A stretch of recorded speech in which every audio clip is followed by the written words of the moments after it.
We're really pleased to have Michael Fields with us. Michael's the executive director of Colorado Rising Action. It's a conservative opposition research, tracking, and communications organization. Michael's the former Colorado State Director of Americans for Prosperity and a former state house aide and teacher in Aurora. Michael, welcome to Dan, 630 KHOW and the Dan Caplis Show. How you doing? It's good to be on with you. I'm doing well. Well, good. Hey, appreciate you taking the lead on this as well. For the folks new to the area or who just haven't thought about Tabor for a long time because we've had it so long, we've just gotten used to it and assume we'll always have it. Explain what Tabor is. Yeah, so Tabor is the Taxpayers' Bill of Rights. And as you said, it's really important right now because Democrats have complete control over government. But basically, it was an amendment that passed in 1992. And it does two main things. The first thing, it allows us to vote on any tax increase at the state or local level. So that's why your ballot's a little bit longer sometimes, is because we're voting on if taxes can increase or not. The second thing is it limits the growth of government to inflation plus population growth.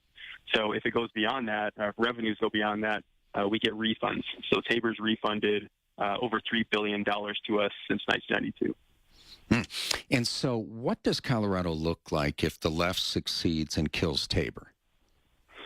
Well, it looks like some of these other states that have a lot of financial trouble. I grew up originally in Illinois, and looking at that state, they would raise taxes every year for whatever they want. And when that happens, you chase businesses out.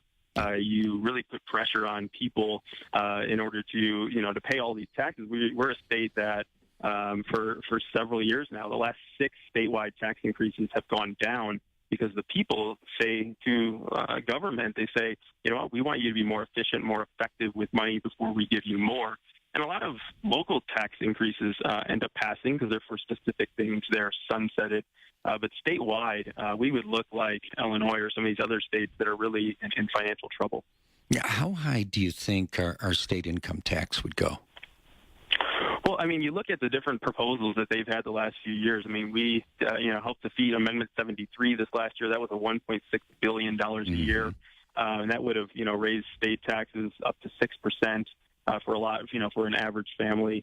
I think, at least a few percentage points higher. I think the key with this is, the left talks about Tabor being something that, back in 1992, they said it would create chaos, that Colorado would be closed for business soon. And we have the number one economy in the country. And I think a big part of that is because of Tabor, because people know what the tax rates will be and have faith in their fellow voters to say, you know what, we're not just going to hand over and grow government to the way, the left wants to. Yeah. And now what you'll hear from the left, and you have many, many times, I know you've debated this often, but what you'll hear from the left, and I take a quote out of the Complete Colorado piece, is that Tabor severely limits Colorado's ability to invest in ourselves or benefit from economic growth. Respond to that, if you would. Well, I think you make the case to the people. I want to also talk about our state budget. It's $33 billion. 10 years ago, just a decade ago, it was $19 billion. This last year, our state government went up $1.4 billion. We're investing a whole lot of money into this process. And I think the case is you go to the people, you say, look, we want to invest in X thing. I think the frustration is we still haven't fixed our roads in this state yet. We're spending $33 billion, and, a top priority hasn't been done. So I think, the argument is, the people we don't want to have bad schools or bad roads. We want the government to be more efficient. And when that happens, maybe they get more revenue, or maybe they find a way to use the enormous amount of revenue that they have in order to get the things done that we want. Exactly. Hey, Michael Fields, our special guest executive director of Colorado Rising. Now, you go back to the argument from the proponents of repealing Tabor as quoted in Complete Colorado. There's this fascinating quote in there where they say that Tabor provides an easy avenue for elected officials to abdicate their responsibility to make decisions about investing in schools, roads, health care, and jobs. I mean, they must think we're stupid. I mean, people get it. What they're really saying is they can't trust the people to make good decisions about how their own money should be used. I mean, they're saying we've got to take this out of the hands of the people because they won't approve these big spending measures that we keep proposing. Yeah, so they trust, these Democrats trust the voters when they're voting for them to go into office, but then not when they say, we don't want to give you any more money. The Democrats made a lot of promises. Governor Polis made a lot of promises, and that's why they're frustrated. And they said, you know what, we're going after these tax increases year after year, spending millions of dollars, and they're really getting nowhere. And a lot of them aren't even close. And so I think they want to take one, big swoop and go after Tabor. And I think, it is really, it's an easier case for us to make, saying they want to take away your vote on this. This is something that's especially unique to Colorado. I think other states should have it. But the fact that we get to have a say in it, how big government gets, then what you guys do with it is up to you, and then we're going to hold you accountable. And I think that's a good system.